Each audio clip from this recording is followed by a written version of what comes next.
समोर समोर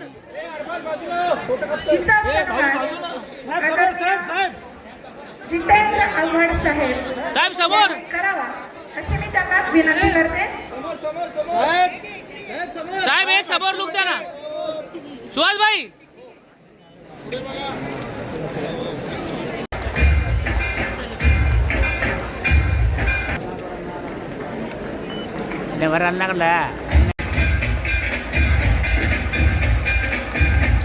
सुंदर आज लकी ड्रॉचा कार्यक्रम झालेला आहे. सर्वांनी समृद्धी येसावरे आहे का समृद्धी?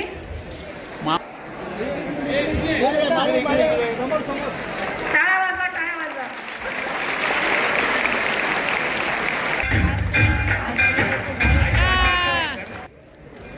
चला काढा दुसरा काढा ते इथलं काढा नाही अजून नाही थांबा इथं संपू द्या काही करू नका.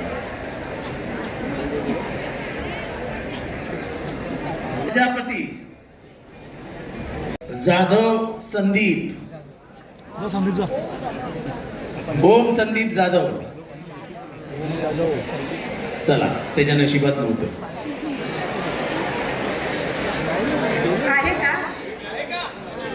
आहे का कोणी हात वरती करा. नाही नसेल तर त्याचं दूध देऊ आपल्याला. नाही चला बाय बाय. मॅडम लागली नाही उद्या सकाळी तुमच्याकडे येतो लेटर. हे बाबा अनुष्का उबाळे अनुष्का उबाळे अफान मुकादम अफान मुकादम आहे आहे. आज मला वाटतं मुलंच बक्षिसं. It's federal bureau of investigation अमेरिकेची संस्था आहे गुप्तचर संस्था फेडरल ब्युरो ऑफ इन्व्हेस्टिगेशन. साहेब एक मिनिट साहेब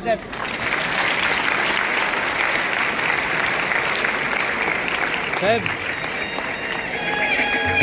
मला वाटतं ही पुस्तकं ऋताने आणली असतील तर ऋतानेच तिला द्यावी. लक्षात ठेवा मी तिच्या आईलाही कॉंग्रॅट्स करू इच्छिते. कुठे आई कुठे आहे? त्या काय मागे उभे आहेत. या पुढे या पुढे. धन्यवाद. मी स्वतःला भाग्यवान समजतो की मला ह्या भाग्यवंताचा सत्कार करायला मिळतो. 100% मार्क. बापरे म्हणजे विश्वासच बसत नाही की पण मेहनतीला पर्याय नाही याचं हे उत्तम उदाहरण.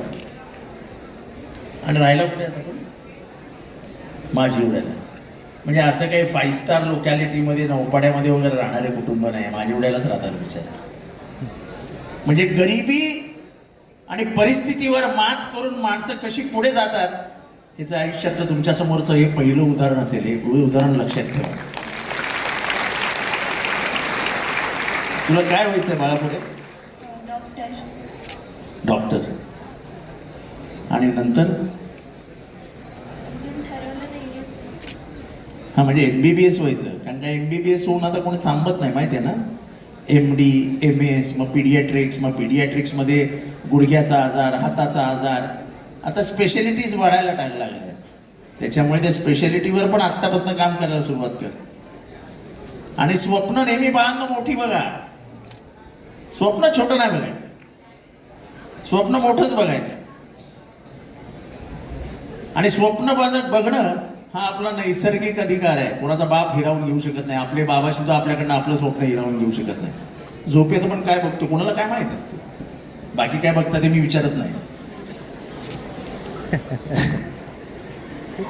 त्याच्यामुळे wish you all the best. आणि खरं तुमचं मनापासून अभिनंदन. आणि मला माहीत नाही पुस्तकं कुठली आहेत पण रहस्य कथा कुठल्या शाळेत होती? अच्छा सरस्वती आमच्या इथलीच. अरे वा या नेने या आता ते जर हे घे ते कुठली क्लेअर डग्लस असून दे. बरोबर आहे. कपल ॲट बरोबर आहे. बरोबर नंबर 9 मार्गदर्शन केलेलं आहे. मंजिलें उन्हीं को मिलती है जिनके सपनों में जान होती है, पंखों से कुछ नहीं होता जनाब, हौसलों से उड़ान होती है। या पंक्तींना उद्देशून आपल्या या विद्यार्थ्यांमध्ये एक विद्यार्थिनी आहे, रेश्मा विलास पाटोळे. ही आणि पुढे BMS करण्यासाठी ती एंट्रन्स देत आहे. तिच्यासाठी आपण शुभेच्छा देत आहोत. तसेच अतिशय प्रतिभावंत आणि हुशार विद्यार्थिनी स्वाती ठाणेकर, तिला 10वीत 100% मार्क्स मिळालेले आहेत. आदरणीय श्री आव्हाड साहेब यांना मी विनंती करते की तिचा तुम्ही सत्कार करावा. त्याचबरोबर सान्वी ठाणेकर. भारताचा इतिहास शिकण्यासारखा आहे, भारताचा इतिहास आत्मसात करण्यासारखा आहे आणि तो आत्मसात करून पुढे जाण्यासारखा आहे. आणि म्हणून तुमच्याशी अधिक न बोलता मित्रांनो, मिळालेल्या संधीचा वापर करा, आई वडिलांचा सन्मान करायला शिका. हे इतरत्र गावभर जाऊन पायाला हात लावता ना, ते बंद करा. हा नेता दिसला लाव पायाला हात, तो नेता दिसला लाव पायाला हात. पाय फक्त एकाचेच पडायचे असतात, आई वडील आणि देव. कारण का ते आई वडीलच तुमच्यासाठी झटत असतात, तेच तुमच्यासाठी मेहनत करत असतात, तेच तुमच्यासाठी घाम गाळत असतात आणि तेच एक स्वप्न बघत असतील की माझा बालक, माझी बालिका, माझा मुलगा, माझी मुलगी मोठी झाली पाहिजे, शिकली पाहिजे, डॉक्टर झाली पाहिजे, इंजिनियर झाली पाहिजे, ती पुढे गेली पाहिजे, IAS झाली पाहिजे, IPS झाली पाहिजे. आज अनंत दरवाजे उघडे आहेत.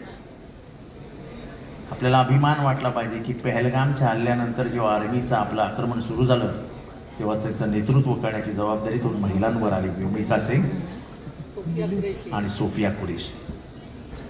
पण हेही लक्षात ठेवा की त्यांना आर्मीमध्ये स्थान हे माझे नेते श्री शरद पवार हे जेव्हा या देशाचे संरक्षण मंत्री होते तोपर्यंत महिलांना सैन्यामध्ये स्थान दिलं जात नव्हतं.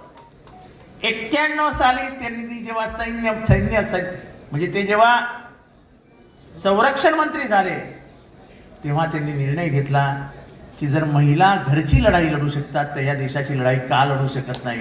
आणि पहिल्यांदा निर्णय झाला की देशाच्या सैन्यामध्ये पायलट असो, भूदलामध्ये असो, नौसेनेमध्ये असो, आपल्या महिलांना अधिकार मिळाले पाहिजेत. आणि त्याचीच परिणिती म्हणजे व्योमिका सिंग आणि सोफिया कुरेशी. हे असे परिवर्तनवादी नेते आहेत. परिवर्तन हा नैसर्गिक नियम आहे आणि त्या नैसर्गिक नियमाला आपण मान्यता दिलीच पाहिजे. आपण जर तसेच राहिलो स्टॅग्नंट तर आयुष्यात पुढे जाऊ शकत नाही. जीवनात बदल घडला पाहिजे. बदल अपेक्षितच असतो, तो निसर्गाचा नियम आहे. सूर्य उजडणार, सूर्य खाली जाणार, चंद्र येणार, चंद्र खाली जाणार, ढग येणार, पाऊस पडणार. पण म्हणून काय पाऊस पडतच राहणार नाही, ढगही जाणार, पाऊसही जाणार. तसंच जीवनातले आज सुखाचे दिवस उद्या दुःखाचे येतील, पण दुःखाचे दिवस जाऊन सुखाचे दिवस येणारच हे मनात कायम खुणगाट बांधूनच आपले दिवस काढावे. Nothing is permanent, nothing is permanent. एक कधी गाणं ऐकलं तर ऐका, याद रख सिकंदर के हौसले तो आली थे जब गया था दुनिया सो दोनों हात खाली थे. आपण काहीच घेऊन आलेलो नाही आणि काहीच घेऊन जाणार नाही आणि मी उघड्या हातानेच लढाई लढायला शिकलो. आणि म्हणून स्वप्न एकच ठेवायचं की माझ्या जन्मदात्या आई वडिलांना मी सुखी ठेवीन, माझा देश पुढे नेण्यासाठी मी प्रयत्न करीन आणि स्वतःचं भविष्य स्वतःच्या हाताने घडवेन. एवढ्याच तुम्हाला शुभेच्छा देतो. हे भविष्य घडवण्यासाठी जिथे जिथे आमच्यासारख्यांची मदत लागेल, जिथे जिथे म्हणून तुम्हाला आधाराची गरज लागेल, तिथे तिथे हा तुमचा जितेंद्र आव्हाड सगळ्या आपल्या या सैन्याचं तुमच्याबरोबर उभा आहे एवढी खात्री बाळगा.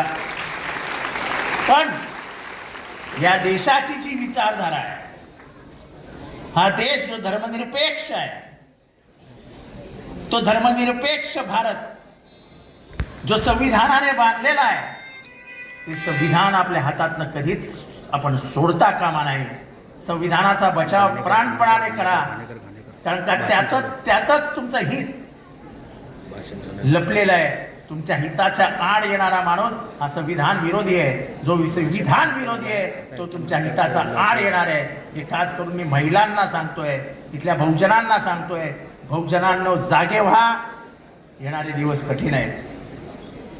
आपल्याला लढावं लागेल. त्या लढाईची सुरुवात बालपणापासून करा आणि हा भारत तुमच्या हातात आहे, त्याला सुरक्षित ठेवा. एवढंच बोलतो, अपेक्षा व्यक्त करतो. आपल्याला परत एकदा आल्याबद्दल मनापासून आभार मानतो. जय हिंद, जय महाराष्ट्र, जय भीम.